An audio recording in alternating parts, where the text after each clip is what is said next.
এখানেই চিরনিদ্রায় শায়িত ফেনীর সদর উপজেলার দক্ষিণ কাশিমপুর গ্রামের বাসিন্দা ওয়াকিল আহমেদ শিহাব। এই কলেজ ছাত্রের জীবন প্রদীপ নিভে যায় গত ৪ আগস্ট বৈষম্য বিরোধী ছাত্র আন্দোলনে প্রতিপক্ষের গুলিতে।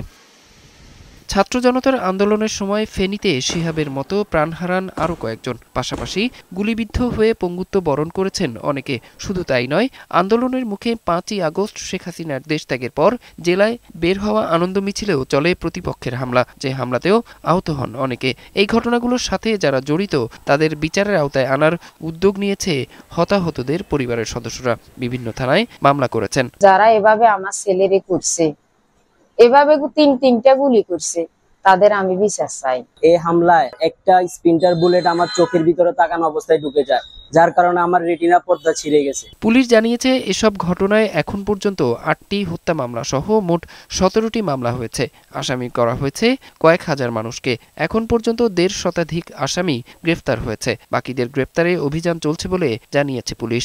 ওই ঘটনার প্রেক্ষিতে এখনো পর্যন্ত এই থানায় ১৬টা মামলা এবং কোর্টের মাধ্যমে আরেকটা টোটাল ১৭টা মামলা রুজু হয়েছে।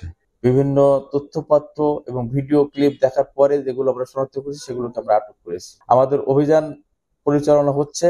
বাদীপক্ষের আইনজীবীরা বলছেন, ন্যায় বিচার নিশ্চিত করতে প্রয়োজনীয় সব পদক্ষেপ নেবে তারা। আমরা আশা করছি যে খুব শীঘ্রই যারা প্রকাশ্যে যাদের ভিডিও ফুটেজ আছে, যাদের হাতে এই যে সাধারণ ছাত্র জনতা নিহত হয়েছে, শহীদ হয়েছে, তাদেরকে শীঘ্রই আইনের আওতায় এনে আমরা একটা বিচারের মুখোমুখি দাঁড় করাবো।